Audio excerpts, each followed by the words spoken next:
you.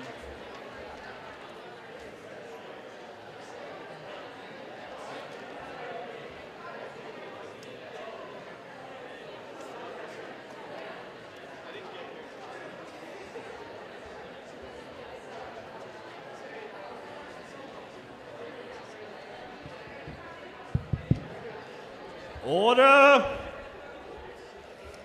As the Princeps Senatus, that is the leader of the Senate, I welcome you to the voting for this year's consular elections held in Rome in something BC. Today we are voting for two candidates, Antony and Catiline. We will go in order of the economic classes, the centuries. Does every group have a representative? Itawero. We shall commence. Please, will the representative for Century 1 please cast their vote in oral fashion? Let it be known that Century 1 votes for Antony, Antonius. There's no reaction from the lower classes. Excellent.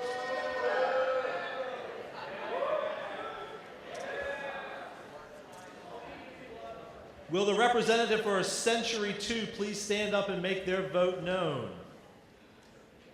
Century 2 votes for Gaius Antonius Hybrida. Let it be known that Century 2 votes for Antony as well.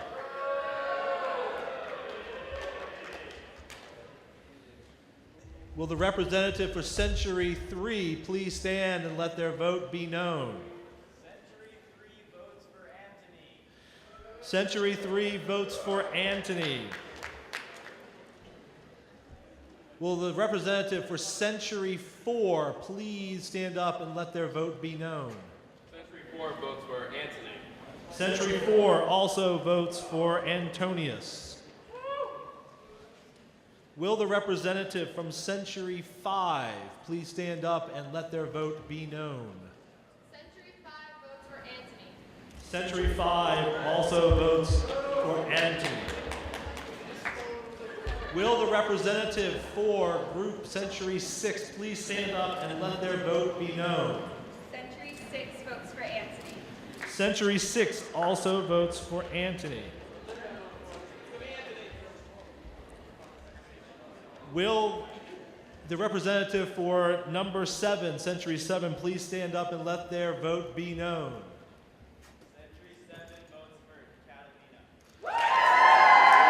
We have a vote for Catiline. One vote for Catiline from number 7.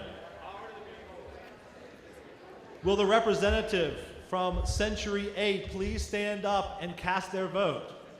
Let it be known that Century 8 votes for Antony. Antony has received its 7th vote. Its 7th vote. We are now at the critical moment at which the next vote for Antony will cease all voting in this consular election. So will the group representative for Century 9 please stand up and cast their vote? Century 9 votes for Catalina. A second vote for Catiline. Will the representative of Group 10, the 4-member Century, please stand up and let their vote be known? Century 10 votes for Cataline.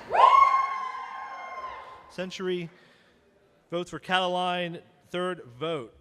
Will the 11th Century representative please stand up and let their vote be known? Let it be known that Century 11 votes for Antony. As the number of votes required from the centuries, unfortunately, centuries 12 and 15 do not get to vote at all. It's the way it works in Rome. These consular elections are now ended. Please return at your leisure to your original seats.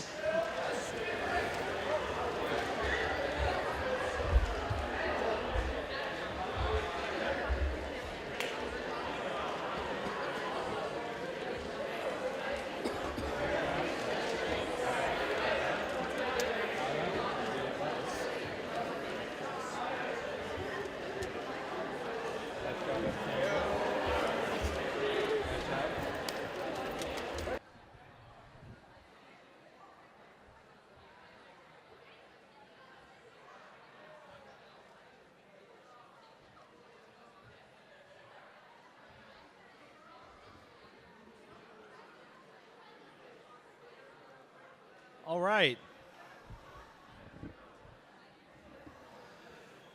Some of you were asking as I was walking around, what actually happened.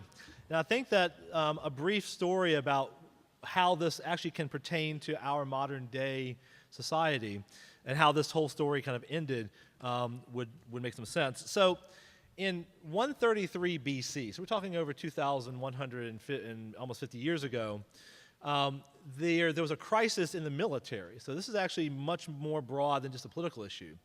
Was that there were giant plantations all across Italy, and there were a very, very few number of people who had land. So in other words, there's a giant landless class that didn't have any kind of property value, any sustainable wealth. And the problem here is that in order to fight in the military back in ancient Rome and in the Republic at least, you had to pay for your own weapons. So you had to have a wealth source in order to pay for it. So there were actually too few people who actually could fight. And so the Romans decided, a certain block of Romans decided that they would actually pass agrarian reform, land reform, whereby a person could only own a certain number of acres of land. And so all of the aristocracy who had put all of their money in land had thousands and thousands of acres, and they were being threatened. But it was for a patriotic cause, right, so that Romans could actually fight.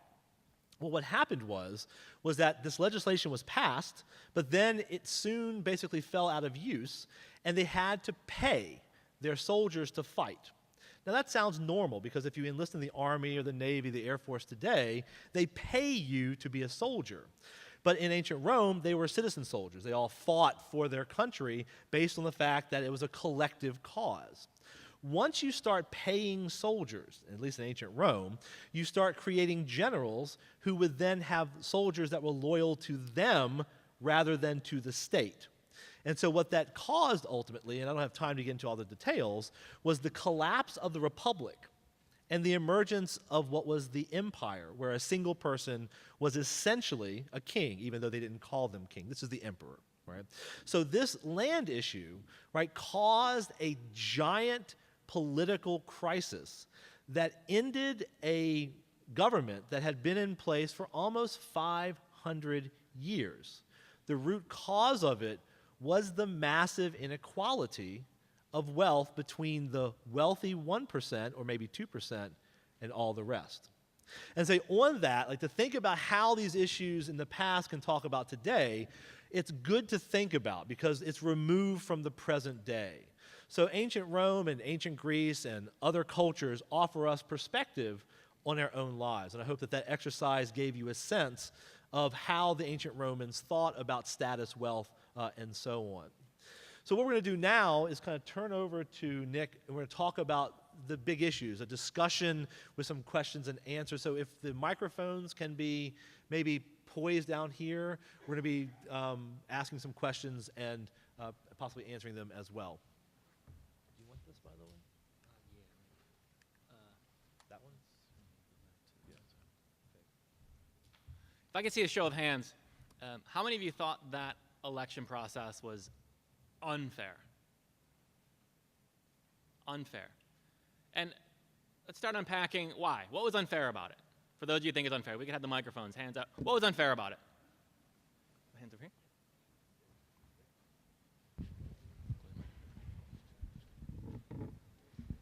So as a citizen who served in the Army, we thought that this was very unfair because we spent all this time protecting our country and we came back to absolutely nothing. So naturally we wanted to make change and we wanted Cataline to win because that change would happen. So we thought it was very unfair that just because we were the lower class, we didn't get a voice. So even though you've gone to battle, you've risked your life for the Republic, you actually don't get a vote? Right. Anyone else think it was unfair? And why? What was unfair about it?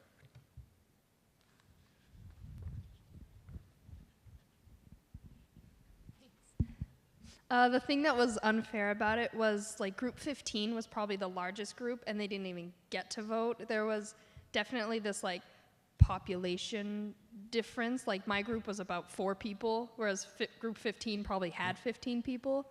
So that in and of itself doesn't really represent the population. But why do you think that's unfair because they're poor, right? So why Just because they're poor doesn't mean that they don't get a vote, pretty much. I mean, there was more of them, and I don't think that their vote as 15 people counted the same as the rich people, which had maybe like 8 people in their group. But aren't the rich people more important? And Maybe also don't the rich people kind of know what's better for the republic because they're smarter? But they don't know what the other people need. But you know, they've been the shepherds of the republic for long enough, for hundreds of years, and this is how Rome came to power in the first place. And shouldn't we entrust, right, the republic's well-being to those who know what they're talking about, instead of, for instance, right, Group 15? They kind of look a little ragtag. They didn't look very well educated. There was a lot of them. They were kind of scary, right? I mean, aren't their opinions kind of, right? Do we really need them? Right? I mean, once the rich weigh in, isn't that kind of like we know what's best for the republic for real? Like, do we really need to poll and like pretend like we care what the poor people think? There, hands in the back. The issue with dividing voting along wealth and class lines is that it exposes the inequality of like the difference in advantages, and the idea that not everyone in the republic has equal opportunity, because the wealthiest people oftentimes came from families who could afford to educate them and who could afford to give them land and weaponry and status. And there's not a lot of upward mobility for the poor people like Group 15 to really fight back. You know, they lack access to the education and to the platform with which to advocate for themselves. Well, someone, you want to respond there?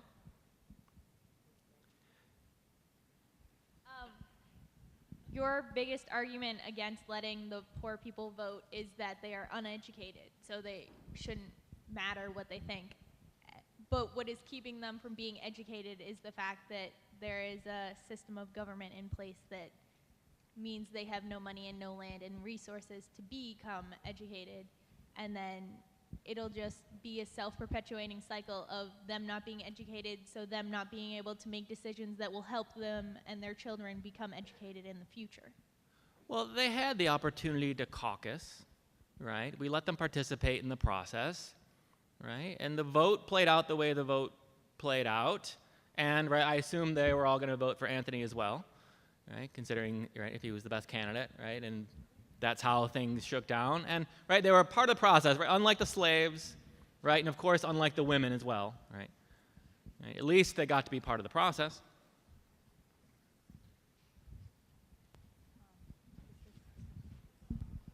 Okay. So the thing about a system of government that's set up like this is it not only keeps the poor people poor and the wealthy people wealthy, it makes that divide even greater with every time you vote and every time any part of the government is enacted, because the people who have the power will keep voting for other people who have the power, and it'll just become like America, where you have the 1% who control 40% of the wealth. Well, let's hear from those who thought that the vote was fair, right? I mean, I saw a vote. We tallied it, right? It was, what, 7-3? Right? We had a process. It was legitimate. No one cheated, right? No one was stealing votes. It all was above board, as far as I could tell, right? I mean, we had a process. The process was in place. Everyone caucused. We voted. We did it fair and square. Looked pretty fair to me. Oh, I actually had a point before. Please. Whoa. The end result was predictable. If you vote in the order of the rich, then obviously you're going to reach a majority of what the rich want first. So there's no fairness in that at all. Why can't we assume that the rich just want what's best for the republic? Because the rich want to stay rich. Well, why do we assume? I mean, why can't we think that the rich want what's what's best for everyone, right? Because they clearly don't want like angry hordes attacking them and things like that, right? The rich want a strong republic. Why can't we trust the rich to run the country? Because you look at history and you look at the pattern of how people, they want to gain money, and once they've gained money, they don't want to lose that money and power, so why would they vote in a way that makes it so they lose that power? Those who thought the process was fair, defend yourselves.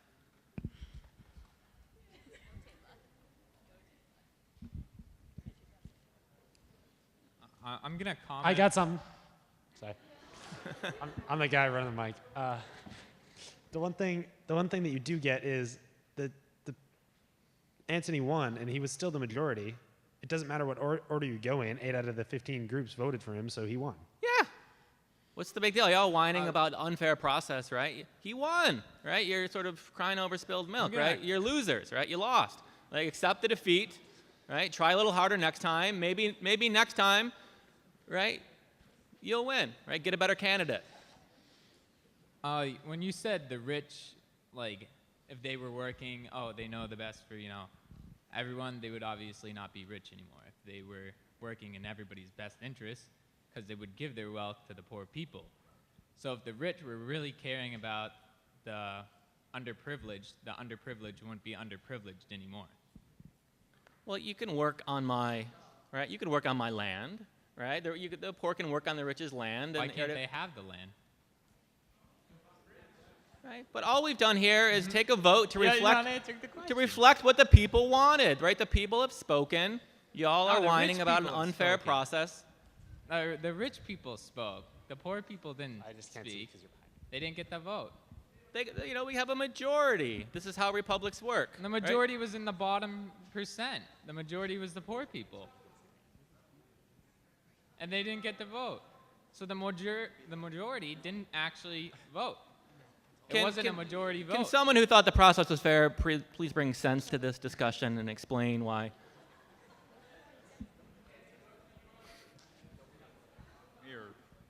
Yeah. The problem, this is really loud, with the voting is that a lot of times people want to fit in. So if you start with the first people who are the rich, they want to vote probably completely against what the people at the end want to vote for. And as you go along, in Rome there were a lot more people, and they didn't have little sheets that told them approximately who they were supposed to vote for. So as they go along, even if there might be a group who previously wanted to vote for the opposite person, by rule of wanting to fit in, they end up voting for someone who ends up being against their interests. Please.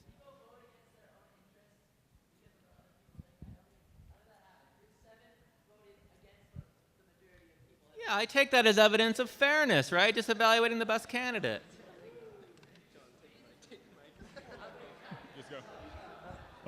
One thing that I think is that we should just recognize that the practitioners are the best educated. They know what they're doing. All these other people, they're plebeians. They don't have the education. They don't know what they're talking about. They're reactionaries. You scare them enough, they'll do whatever they want. You know what? If they really wanted to have their voice heard, then what they would do is they would just pull themselves up by their sandal straps and then go into a higher class. They should be a little more thankful.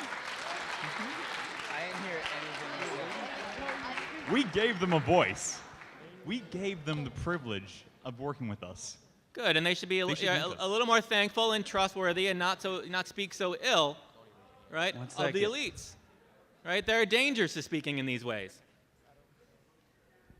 Please. So I was on group 7 right here. I was in group 7, and we voted opposite of what we should have actually voted for. And we were supposed to vote for Anthony, but we didn't. We voted for Catalina because we thought that it'd be fair to the people of all of Rome, not for us, but for people who all of Rome. So we had this idea, but that's not what I wanted to actually talk about. What I want to talk about is the unfair advantages that this system has. And the unfair advantages is that group 1, like the richest of the rich, they had 4 people in their group. And group 15 had a good mob of people in their group. And the population, the way it was split, the groups was not split equally, nor was it split equally in the right of economic status. So the group always had the same opinion, and since it was designed, this activity, of course, and probably Rome was also designed, the people who designed the system made sure that there were more rich groups than the poor groups, which therefore always a Republican, or always Anthony would be picked. What would make the process more fair? The process would be, oh, sorry. You should count each individual vote rather than doing it by groups. Like, for instance, ask each person individually who they would like to see in office rather than ask a majority of each individual group that's not evenly distributed. Do you mean like everyone in the Republic? Like the slaves and like the women too? Yes. And you realize that's right? outrageous. You realize that will mean the slaves are going to want land, right? And the women are going to start making all sorts of unreasonable demands. I mean, please be clear to protect your interests, right? I mean, you in Group 15, you may be relatively poor, but you're not the poorest, right?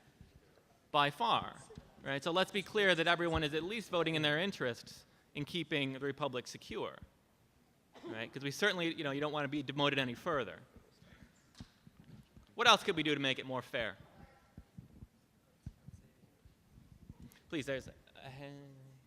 All right, Group 8 representing over here, Yep. and I'm thinking this is a pretty fair system. Because you said that you were a professor, you know a lot about like ancient Rome and all that kind of stuff, right? Did they have lotteries in ancient Rome?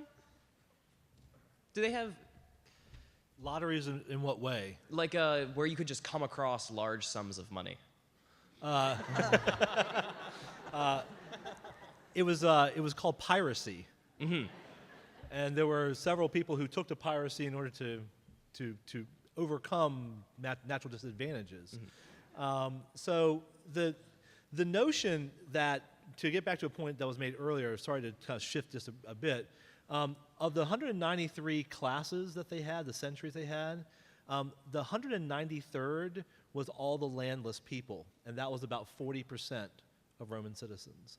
So in other words, that would have been a much larger group of people in ancient Rome. So the idea that someone can just all of a sudden become wealthy was available only through business. And business was a tough practice, All right. very risky. So if business is a tough, risky practice, in order to do well in it, you have to have some smarts, right?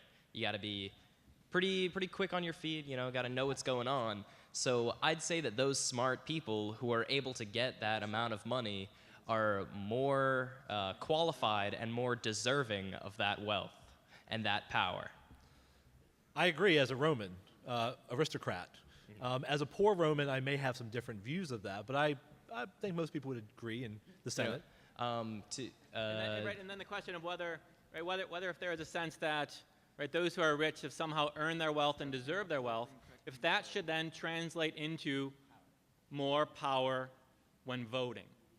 Because it's one thing to say, yes, I'm rich, right, and I've earned that wealth. It's another thing to say that that wealth should somehow also translate to power in the ballot box. Well, they know more, don't they? And this idea, right, we'd have to make an argument like that, right, that it's not that everyone's actually equal in terms of their ability to vote or reflecting their interests, but the rich actually, not only are they better at business and making money, but they're also just better at governing, which is why we structure the process this way. Smarter, more educated, they have the Republic's interest in mind. A bunch of hands.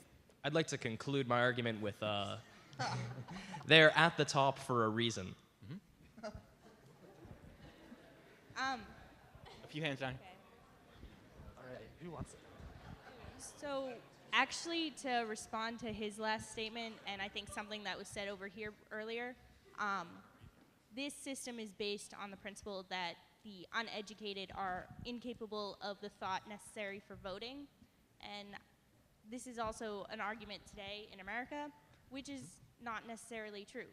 Yes, you might not have gone to Harvard, but you can probably, put your 5 brain cells together and figure out, like, is this person helping me? No, not going to vote for them. This person is going to vote for that one. Like, I think it's unfair to say that because you are poor, you are fundamentally stupid.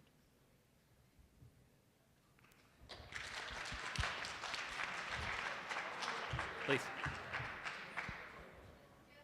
Well, I think on the side that this is an absolutely fair system. I mean, you're looking at someone who is saying that they want to distribute the wealth in terms of land to anyone that wants it, basically. They're going to take from the rich and give to the poor.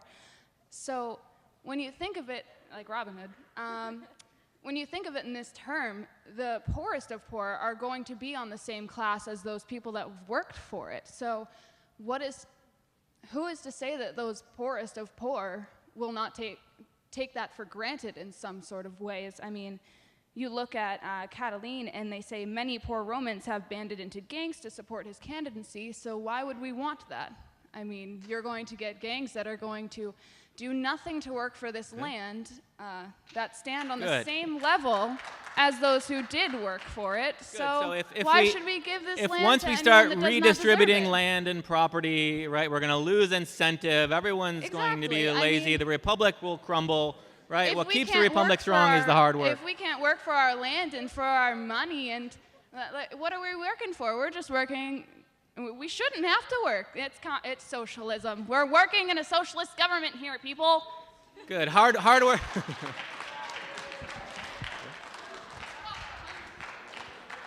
I would say that the way this system of voting works, that it is fair because the people who are rich know how to work, know the smartest things, the way to work.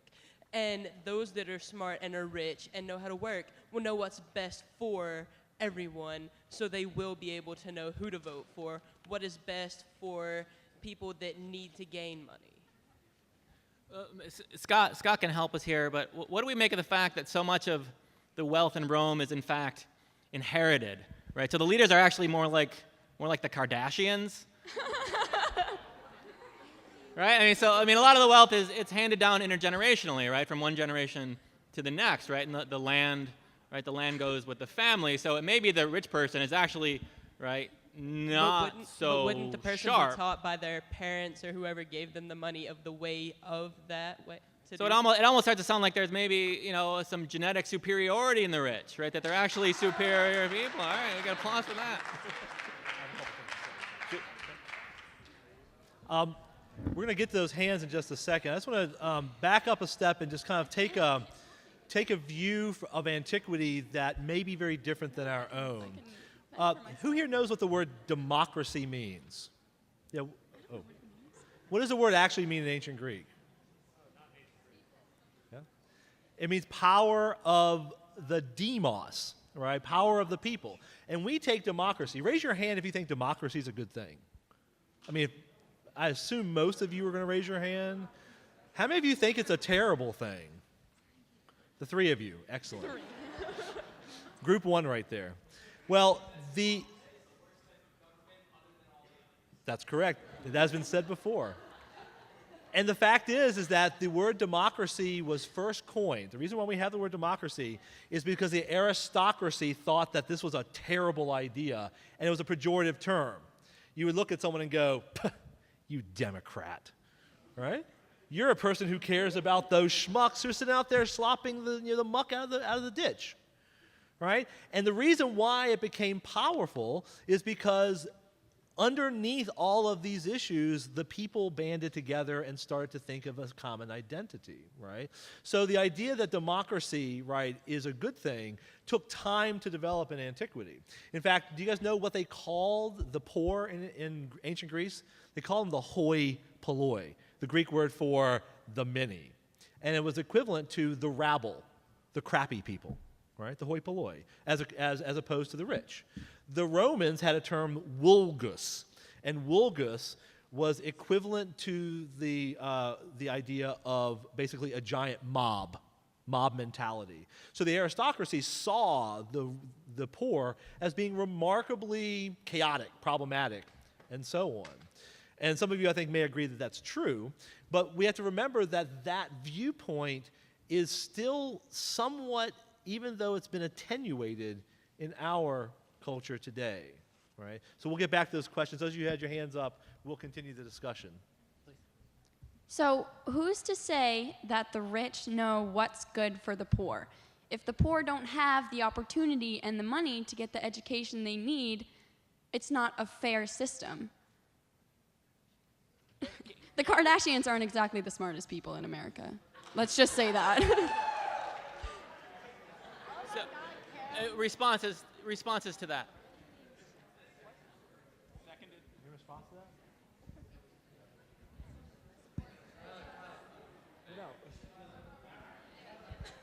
Lots of hands.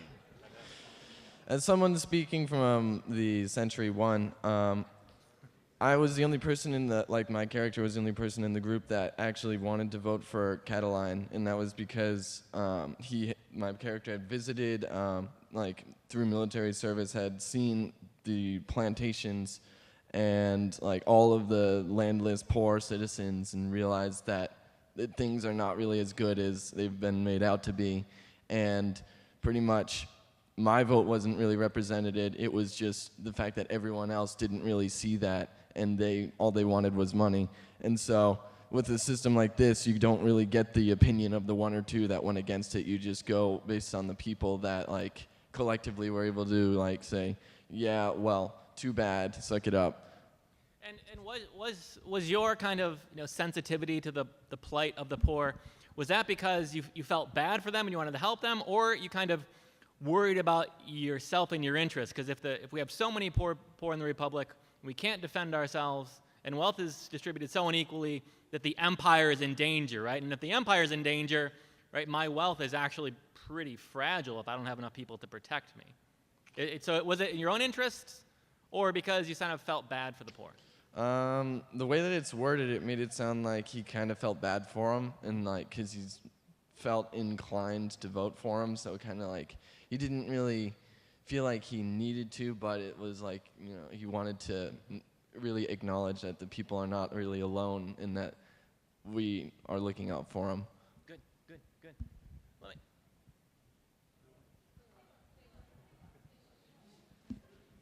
Okay.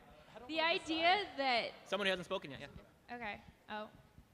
With the individual vote thing, like we all voted in our groups and we all came to majority. If you got a single vote, If you get an individual vote, you're gonna have the same outcome. Each group voted individually to come up with a majority for that group, so it's not gonna change anything. Not like a Okay, so say you have a very large group. If you have like a group of 40 people, and say the majority in that group is for Cataline, okay? You have like 30 people in that group that vote for Cataline. You have 10 people that vote for Anthony. Now let's say you have two smaller groups of 4 people each that vote unanimously for Anthony. Then that means you have 18 people that have voted for Anthony, 30 that have voted for Cataline. Mathematically, that's a majority for Cataline, even though the vote shows Good. Anthony. We can try it this way, right? We'll do a popular vote. Like, all right, everyone gets one vote now, right? Let's see a show of hands individually. Who would vote for Anthony?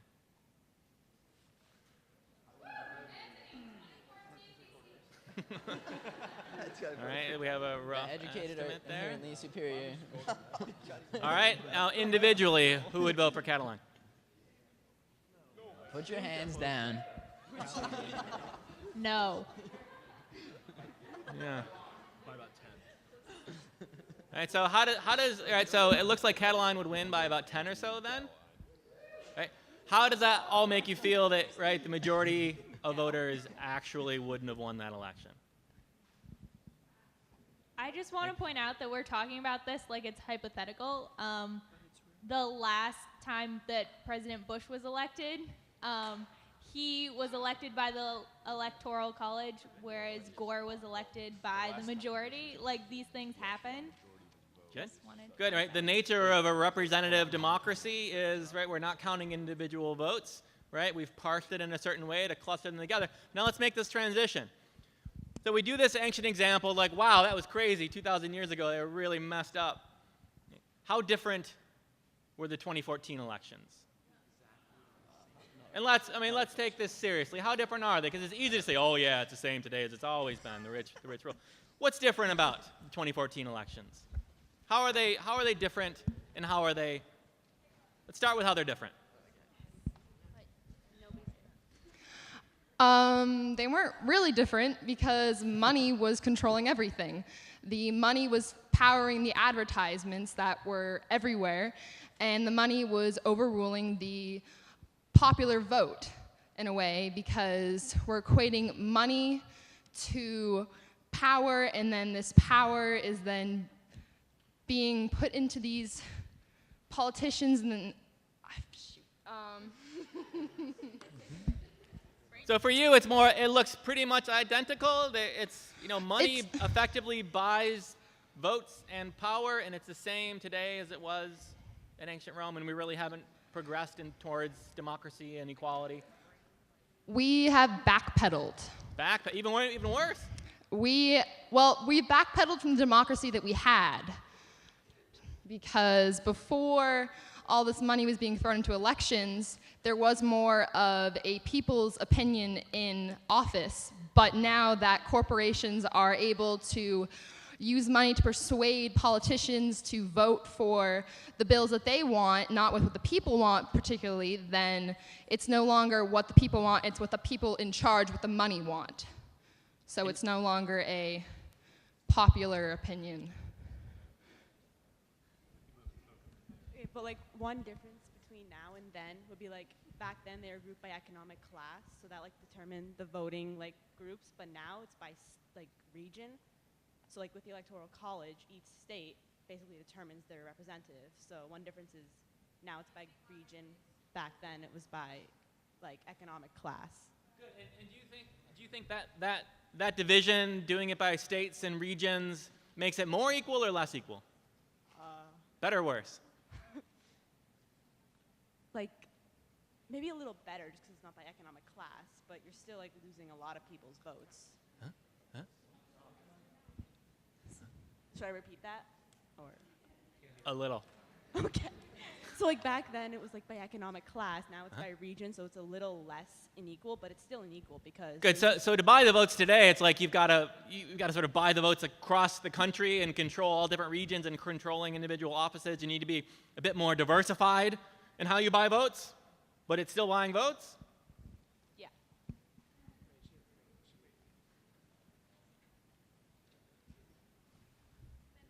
I think that the system is worse off today because it is divided by region, and now the educated people will get less of an input as opposed to in ancient times, because it's divided by region and not by class.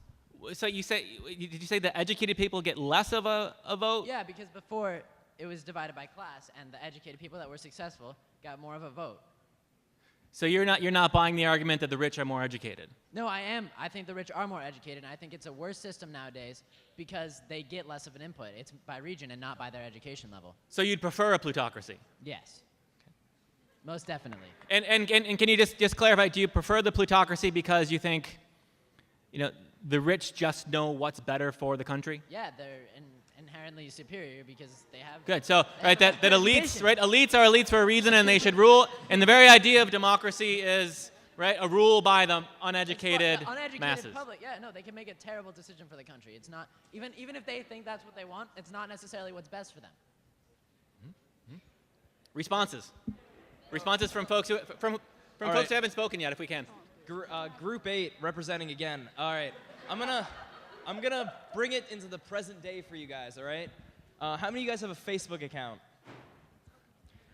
All right, you guys, we're all in economics classes here. We probably consider ourselves, we're pretty smart people, right, in this classroom.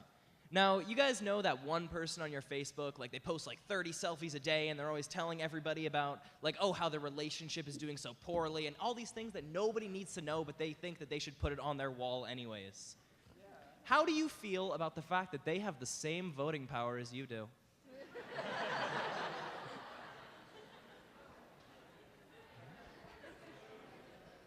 Okay. Well, here we are, and we're talking about this as if it is hypothetical, but in the 2014 election, 1/3 of the people that had the right to vote actually voted. So here we are, we're saying that the minority should have a voice and that each of us should speak individually. But even though right now we have that power to speak and to elect our officials, we don't use it. So in a way, nothing has changed. We may or may not have this fair sense of voting our officials in, but we have backpedaled, like Taylor said. We haven't, in a way, we haven't made this better. We've taken the power that we have had and we have worked for, and we've taken it for granted.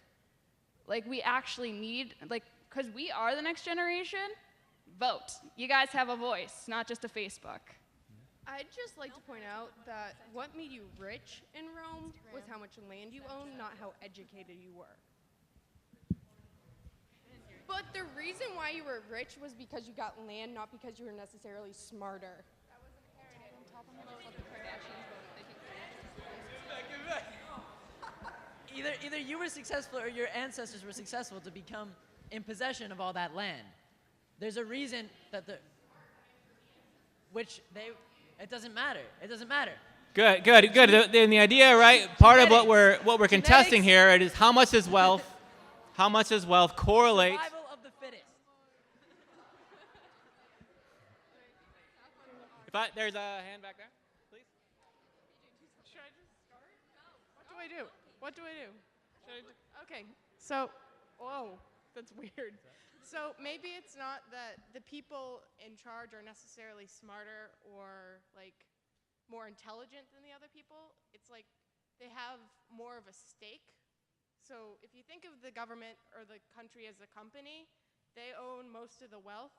So if the country falls and we get blown up or something, they have more to lose. So maybe they should have more of a say. Good.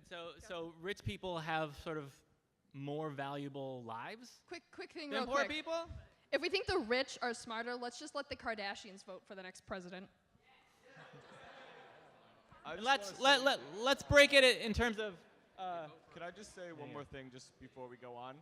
Just with the idea of the rich being smarter and the stupid people not, the stupid people shouldn't vote. With that idea, I don't, especially where we have education that's really good now compared to if you look back at ancient Rome, it's not a problem of people not being educated, it's a problem of people not educating themselves, even the people who are in positions like senators. Like a great example of what's happening right now is with net neutrality and that sort of thing, where there were some Republican senators that were being paid by companies like Comcast to put out tweets saying things like, net neutrality is the Obamacare of the internet, which makes absolutely no sense if you know anything about either of those things. So the problem's not that the educated people shouldn't be voting, it's that people aren't going out and actually learning about the issues. Good, and part of the problem that's identified in the Citizens United video is how are people getting educated about political issues? In large part, they're online and watching television and seeing political advertisements, that feed them all sorts of crazy information that in fact have little to do with the policy, but have everything to do with the interests of those who have money. And the argument there is that this allows the rich to effectively buy votes. And let me see a show of hands. If you could legally sell your vote for $100, would any of you do it? If you could do it legally. $100? $100 and say it's I don't even know, I'm not even following the elections. Someone comes on a bus and comes to school and says, all right, all you who can vote, $100, come with us, take a pic with your phone or your ballot when you're submitting it. If you vote for us, we'll give you $100. So about a third of you would actually admit to doing that. For those of you, any election, say the recent election, coming election, it's good money, right? $100 is not nothing, right? And if you're not going to vote anyways, it's it's free money, right? They're giving away free money. Why would I not take it? Anyone see a problem with people actually directly buying votes? For those of you who wouldn't. Those of you who wouldn't sell your vote, why not? Easy money. Okay, well, I just have a comment on this. if someone gave me $100, like if a Republican came up to me and was like, here's $100, vote for me, I would take the $100, but I wouldn't vote for him. So, like, don't you think that with this idea, a lot of people wouldn't really keep their word? So wouldn't there be a I mean, you could problem say, with all right, I'll that? give you the money when I see a photo of your ballot going in the box, right? And they'll just stand at the box and like, all right, and they could actually put it in the box for you, right? They'll do it for you, and they'll actually fill it out for you, right? And just, here, right? Put it in, right? $100, it's your vote. Why can't you sell it? Why would that be problematic? Please. So my problem with the whole thing is I don't think I'd want anyone who would sell me a ticket for $100 to be in a position of power to begin with. Because if they're not intelligent enough to argue me into getting their vote, they're clearly not intelligent enough to make decisions about my country or my state. Well, why isn't that a pretty good argument? Here, I'll give you $100, right? To most people, that's a pretty good argument, right? Right, but they're not putting any effort into it. The $100 doesn't represent anything. It just represents. It represents an a lot, initial, $100. That's it real represents money. an initial gain in value for me, but I don't know what they're gonna actually do beyond that. Okay, so if someone has $100 that they can give to everyone they want to vote for, that's definitely going to be someone who's in the 1%. And honestly, the 1% really just cares about themselves, to be completely honest. And why? So if why would this wouldn't work? Because if someone's giving $100 for someone to vote, it would only be the people who can afford that, and that's not someone who really. Which should, recall the argument that Scott, as David Koch made earlier, right? That it's his money, right? He can spend it as he wants to spend it. If he wants to spend it buying up votes, right? Why should, right? If you have a vote to sell, he wants your vote. Why should the government stop that? A vote isn't just a physical, tangible object, though. It's basically an expression of your voice, of your opinion. Should you really be able to buy someone else's opinions and take credit and responsibility for someone else's ideas so that you're not only now well, this is what I think, but you're like, hey, you sold me this, so basically this is what you think now. I'm taking possession of you and your thoughts and ideas and what you represent. That's basically slavery. Well, what if I don't think, I'm not political. What I really care about, I care about pants, right? And $100 can buy me a really nice pair of pants, and that's how I express myself, right? And I'm not that into politics, right? And I'd like a nice Well, if outfit. you don't care, then your vote should reflect that you don't care, not that you feel like telling someone else, hey, you can take responsibility for me. So you think it's okay for the government to tell me how I can and can't spend my money and my time, and Yes. they're going to police, right, what I do with myself? The government already says things like you can't kill people. I feel like that's working out pretty well.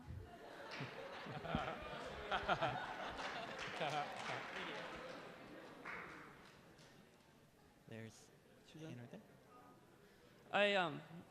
I think that there's two reasons why this isn't a good system idea. The first one is it's dishonest. Basically, your vote is saying this is the person you want in office. If you hypothetically didn't even care if that person's in office, but yet you vote, you're technically lying in the ballot. Second of all, the reason why you shouldn't be able to pay someone to do something is this. When you give someone money to do something they wouldn't normally have done, it's called a bribe. Bribe is technically illegal in most business things.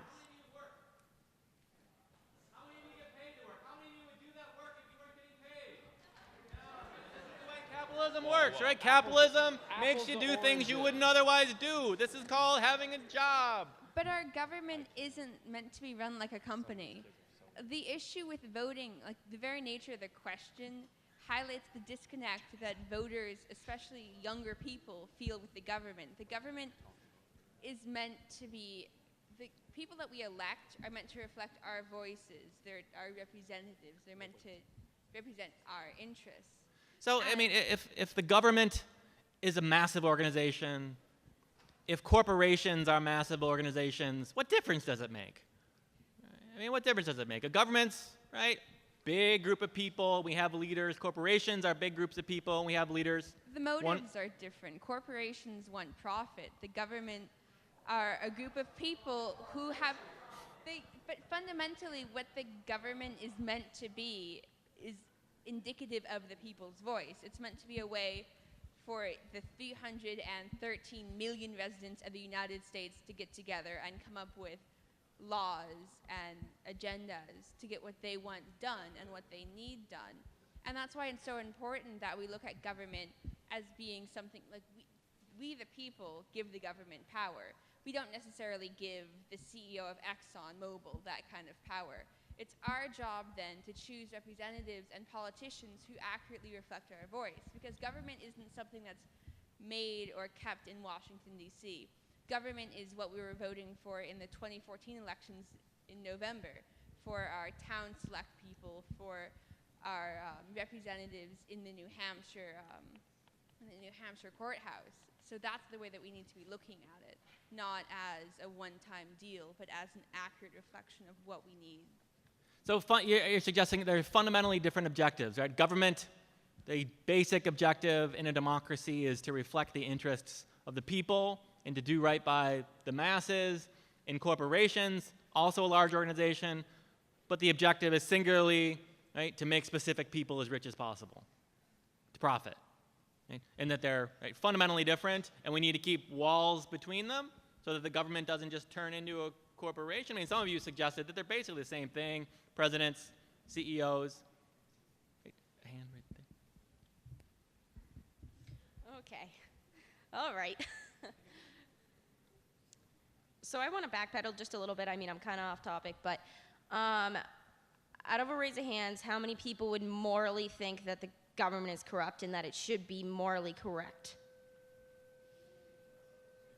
So I mean, like a majority of people think it should be morally correct and it's corrupt already, but so you're thinking wealthy people should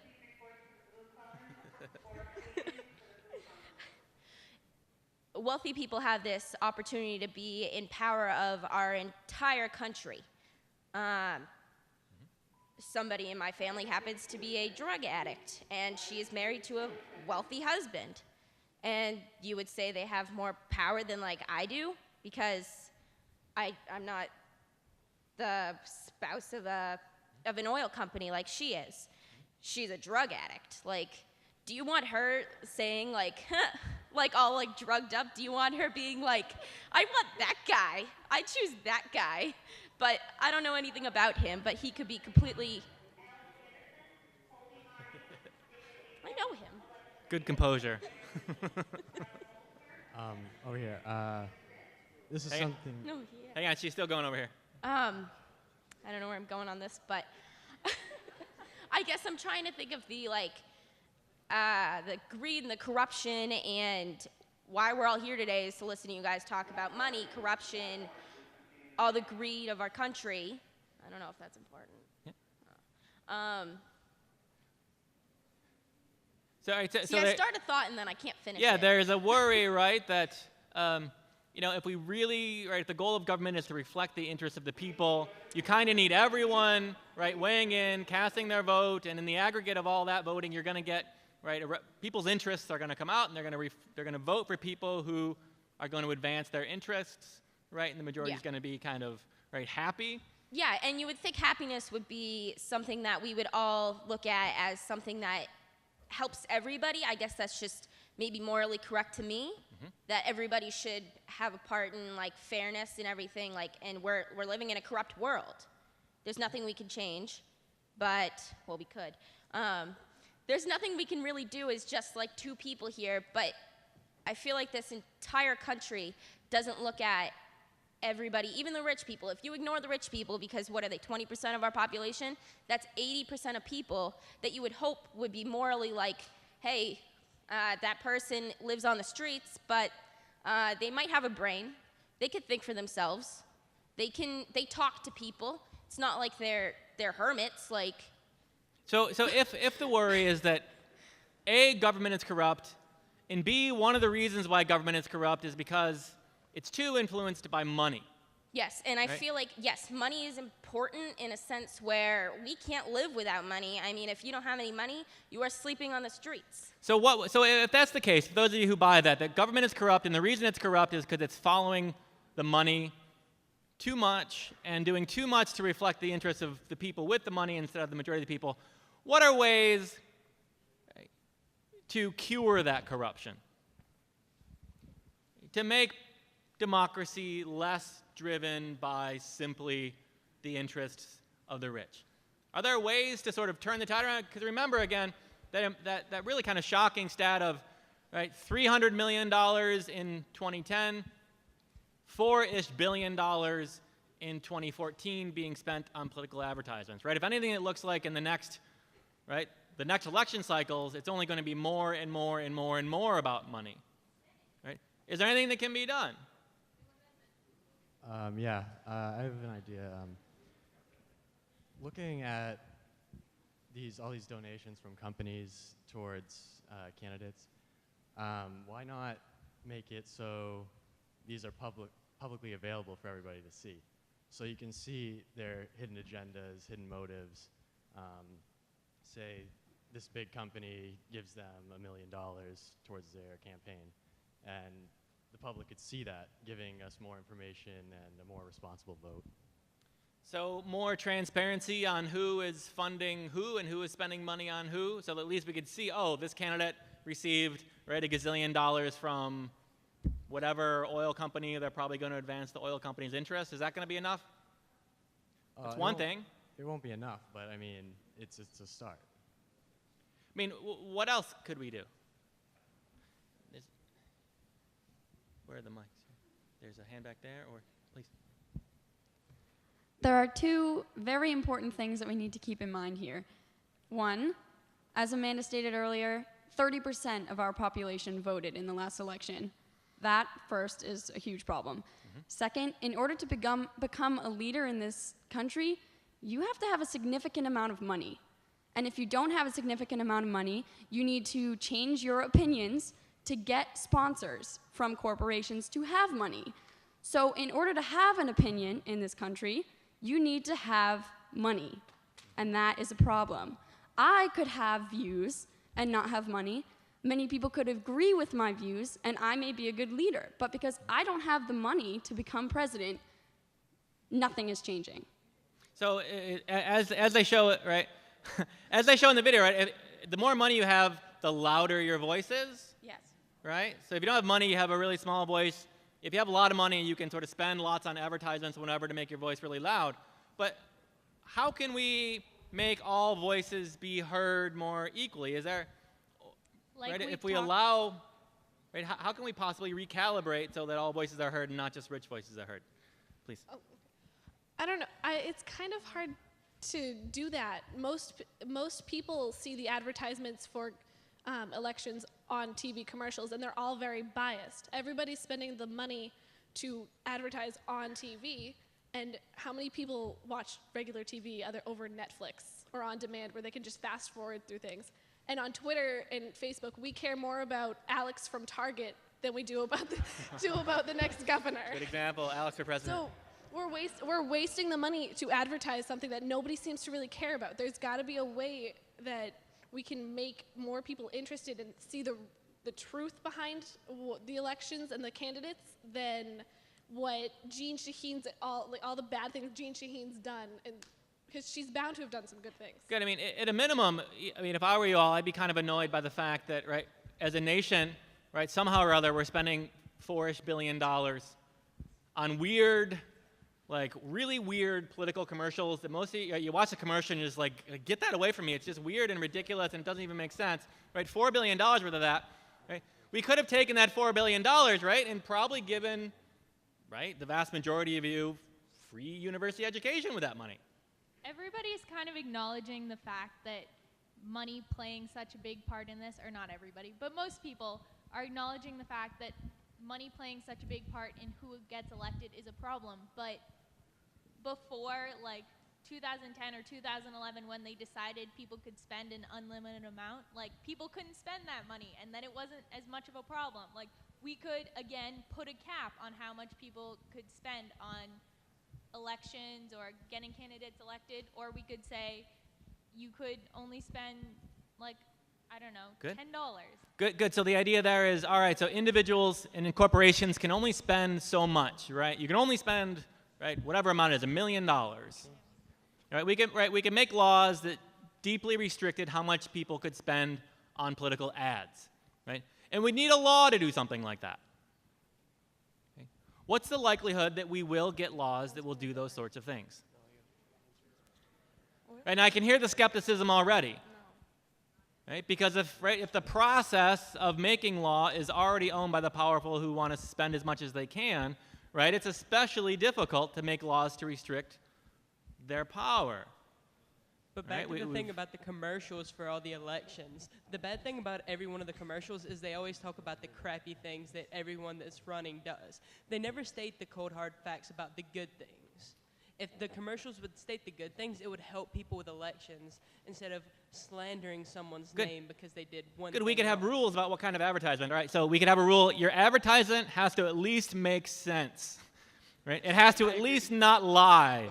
It has to at least like not call people names, right? We'd have rules like, we could, in other words, censor advertisements and say if it doesn't actually make people smarter and more knowledgeable about the issues, you can't say it. Right? That would be a pretty deep form of censorship. With censorship, is like you're saying, we need good censorship, not the Good things censorship. that are censored that are stupid for being censored. If the government actually used their time to censor the things that are wrong to be censored, then it would make everyone smarter to know the things that actually need to be known.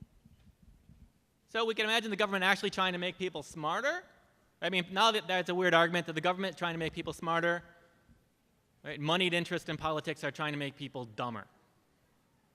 Right? I mean, that's a kind of a conspiracy-ish sounding statement, but right, as we actually evaluate what are the relative interests, how are we doing on time?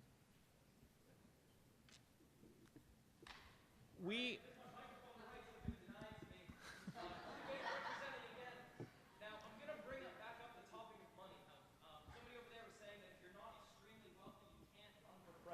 or you can't run for an election. You need to change your viewpoints if you want to be successful and you want to really have influence. I think that's not true at all. And I think that if you want to, that because of the nature of America, you can make yourself wealthy. A great man once said, "Started from the bottom, now we're here." Started from the bottom, now my whole team is here.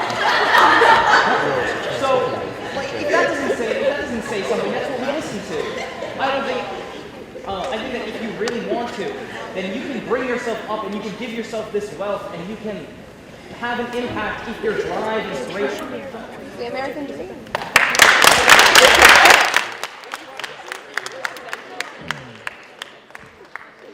So, I want to kind of relate this back to when we were talking about buying out people's votes. And it's that, sure, if someone will pay for my going to college, I would definitely Sorry, vote could for you raise them. your hand who's speaking? Okay, sorry, thank you. Go ahead, sorry. I would definitely vote for someone if they will pay for my entire college experience, because then I will be able to make more knowledgeable decisions about who to vote for in the next election and who to teach about how to make better decisions and try and really build up my own money and make it so other people can have better experiences. But if someone's willing to give someone the money to learn for themselves and make their own decisions, then I feel like it would make them a good candidate. So basically, your price is not $100, but a college education. Enough to be able to learn to make your own decisions and not, yeah, pretty much. Thank you. All right, I want to turn, we're going to get to a lot more questions. We've got about 30 more minutes. I just want to take a look at some of these right here. Like, what are the issues? Moving away from politics, just simply to the idea of inequality, right? Take a look at that picture on the bottom right-hand side, right? So if we divided all that wealth again, right, and put it in not just in terms of dollars and cents and investments and portfolios, look at that, 1% would own basically the Louisiana Purchase plus a little bit more, right? 9% would own us and most of the East Coast and most of the Midwest.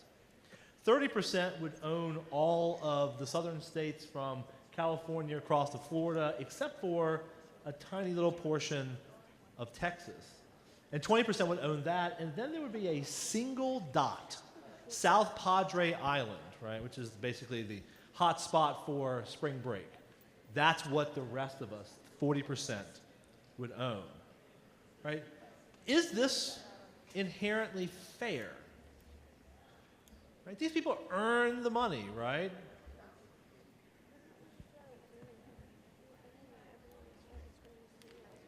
We have a hand up over there. I would say no, and this also sort of ties into what Group 8 was saying over there about how people are wealthy because they choose to be wealthy, and people are wealthy because they made themselves wealthy, but that's factually inaccurate. There's something called the cycle of poverty, which the wealthy will perpetually be wealthy, and the poor will perpetually be poor. But because the wealthy can increase their money, they have opportunities to invest or to, increase their money through many different ways, whereas the poor basically have to either just save their money or very rarely can increase it. So what you're saying is that money begets money. Yeah. Right? I mean, if you have it, you can invest it and make more. If you have it, you can invest in a business, work hard and make more. But if you don't start at the right level, there's no chance for you. Yeah, so right? basically you're rich if you were born rich. But I mean, we hear the rhetoric, right? Like everyone's got the American dream, right? We can all make it, right? The American dream is something real, right? Or is it not real? Yeah? Go ahead, thank you. So speaking in sociological terms, there's achieved status and then there's ascribed status. So yes, people are born into wealth and then they try and grow and base off of that wealth, but there's also achieved status where people don't start at the top of the food chain but work their way there. So when we're talking about the process, we need to start from the beginning, and then if the people who do believe, yes, the rich are rich for a reason, then they would be confident enough to begin from that beginning level, because if you start equally, then everyone earns their own rate, and you either get back up to the top, or that's why I think a lot of people went with Antony, because although it was risky going for something that we didn't know exactly how it was redistributed, it was worth it because there was equal motivation to work hard. Okay. Anyone have a response to that? Have we heard? I particularly want to hear people who haven't talked before. So I'm just thinking, our country is so based off of money. Why can't we just help each other out? Why do we have to be so focused on money? There are people with 10 Ferraris, while there's some people that don't have dinner tonight. There's a problem with that. Yeah. I mean, how do we help others, right? I mean, that's the basic libertarian versus kind of a socialist view, right? A libertarian says we don't need government to do that. The natural goodness of people and the markets will actually play that out. We will find a way to help. It'll be up to us to do so. Whereas another way to do it is to pool the money and then have someone else, say the government, also do that for us. So it's a great question, but there's these two polar opposites. So do we have hope that the inequality will get better? I mean, do we think that in, 20 or 30 years we'll be less equal or more equal?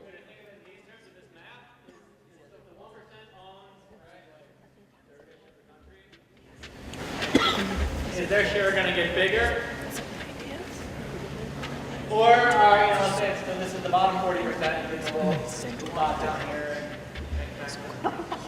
Or is their share going to grow and they're going to say, it's going to be more equal over the next 10, 20, 50, 100 years, right? Or is it going to be like, right, this is going to creep until they own pretty much everything. And you've got the bottom 99%. So which way is it going to go? Let's take a poll of hands. This is kind of the optimism versus pessimism moment. How many of you think that the inequality issue will get better? So in other words, more equality across the board. Well, in 20 years, how many of you think that the inequality will be better rather than worse? In other words, that it'll be more equal across the board rather than money being concentrated in one. So hands raised. How many of you think that the inequality between the 1% and the rest will get bigger in the next 20 to 30 years? How many of you are hopeful that it will be better?